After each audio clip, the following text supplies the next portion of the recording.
Hello, Kuya Nick. Salamat kid kayo. Salamat po.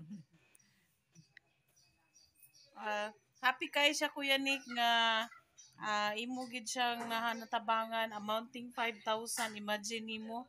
Mular gami karon pa mas bati daduna mo siya. Kinahanglan ako'y kauban tulumi para na po'y maka sagakay sa iya sa pag-travel. Salamat kaayo. Pasalamat kang Kuya Nick. Salamat po Dagyan. kaya. Dahil po kayo salamat kay mong instrument si Ma'am James sa kamo ako magdahom.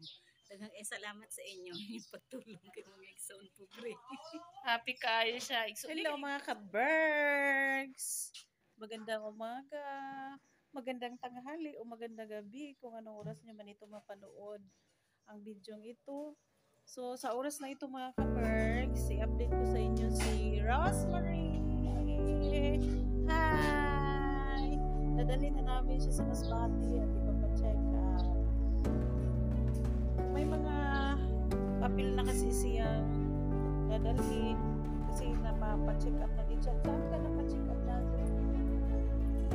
Sa Tandong Delmont, Bulacan. Sa Delmont, Bulacan.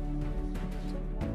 Pero kailangan natin na may follow-up check up siya para makita yung kung ano pa talaga may epekto ba yung yung mga gamot na binigay sa mga ng doktor. Kasi nandito na siya ngayon sa Masbate, kaya kailangan na meron siyang follow-up check up. Dadalhin namin doon sa city, kaya salamat nga pala, salamat sa ating mga sponsor, sa Kuya Nick, sa ating mga classmates, sa mga nagbigay, hindi kayo mag-isa-isa, pero i-update ko kayo, ha? Magla-live kami mamayang gabi.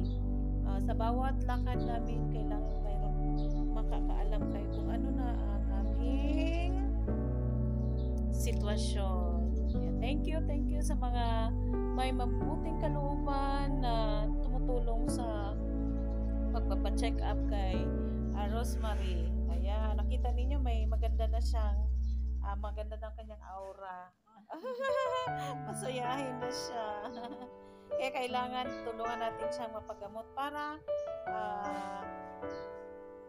naman siya, makapagtrabaho, of course, mapagaan yung kanyang pakiramdam, tsaka manunumbalik ang kanyang lakas. Kaya salamat sa inyong support, ha. So, antabayanan ninyo ang susunod naming mga videos. Hello, update lang po tayo. Sa may nagpinapan, Rosemary. Punta na kami ng city. Salamat sa inyong support.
Update natin si Rosemary habang papunta kami sa doktor.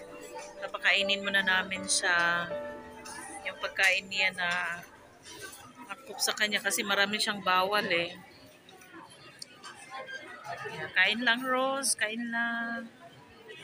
Kain lang. Mamaya punta tayo sa doktor, ha? Yan yung pagkain niya. Kinuha ka na ng dugo. Ano na? Pati ihi. Sinecheck na. Sige, sige. Hintayin na lang natin. Pabalikon. Oo, sige. Sige, upo na. Upo, upo.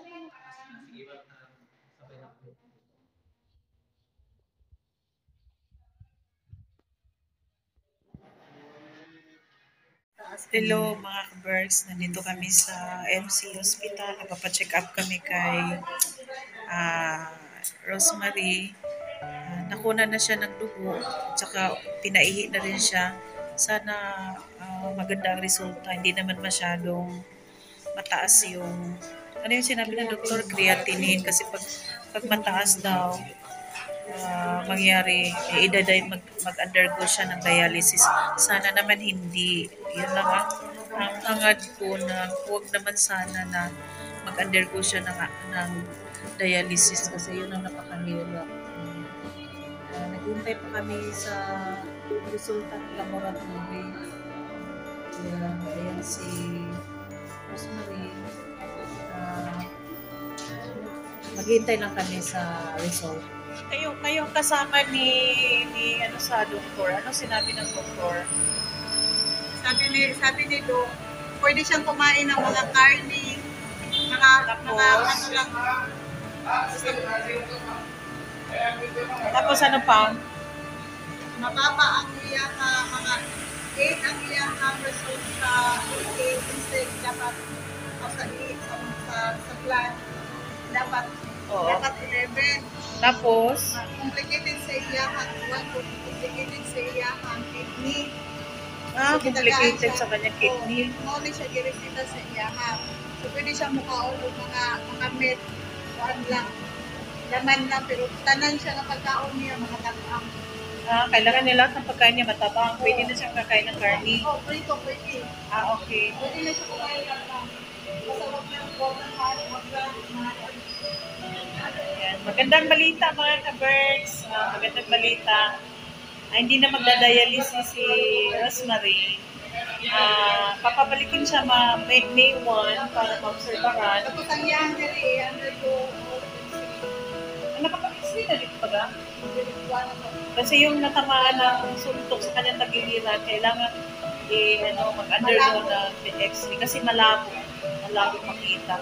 tapos sa iyahang kain sa iwa. Yung dumi, i-check din sa May 1. So, yan, may mga resita. Salamat sa inyong support.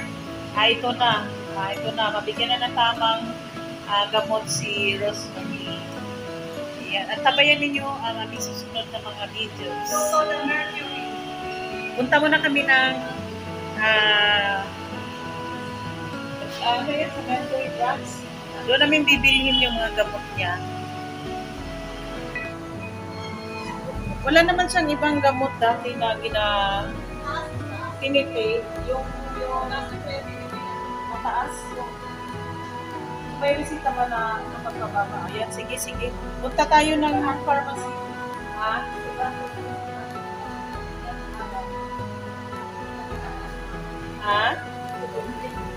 Hindi mo na ni gamot. Yun yung gamot. Sige, punta tayo sa pharmacy. Punta na kami sa pharmacy. Wala na palit ani. Okay, ikaw na bibili. Ha? Ikaw na mo palit. Okay, naman printer na. Di naman diri sa South Drug. Okay, diretso na lang mo sa kanakuan. Hindi naman ako paliton. Sige. So, papunta na kami sa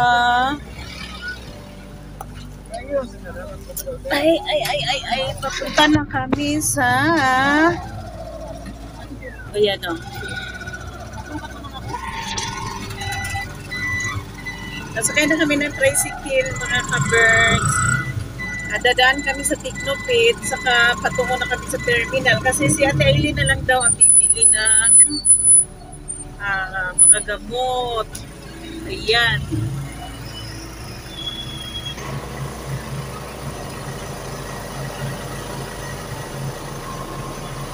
May dinaanan lang sandali kasi may binili akong printer.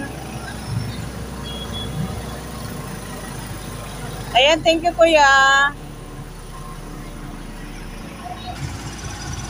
You're welcome. Ang ating pasasalamatan ay yung ating mga sponsor. Opo.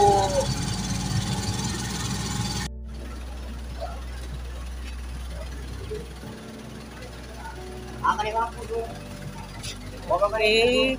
So, pauwi na kami mga ka-birds. Tapos na kasi ang check-up. Kaya, doon ko siya pinapo sa prone seat kasi kailangan talaga niya maayos ang kanyang kalagayan.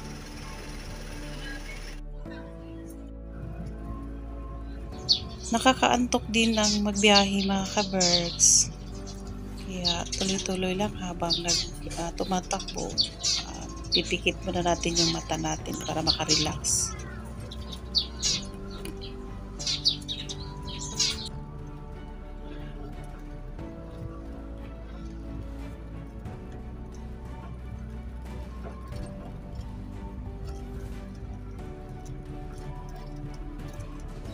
Salamat nga pala sa mga may mabubuting kalooban na nagbibigay pinansyal para magpa-check up natin si Rosemary. Sana gabayan kayo ni Lord at ilayo kayo sa kapahamakan. At sana marami pa kayong matutulungan.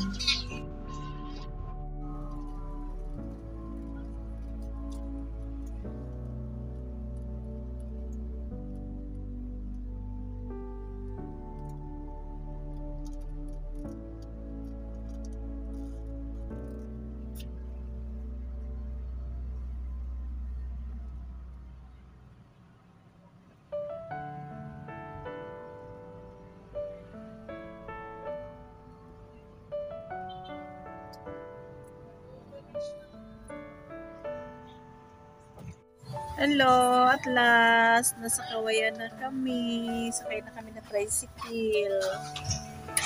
Madilim na, madilim. Ayan. Alas 6 na ng hapon kami park sa terminal. Pauwi na kami ng bahay. Salamat sa Diyos at safety kami nakauwi. Ayan.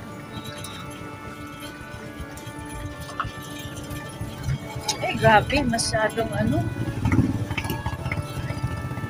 masyadong malubak. Ano na dapat may aral, ma'am? Unahan.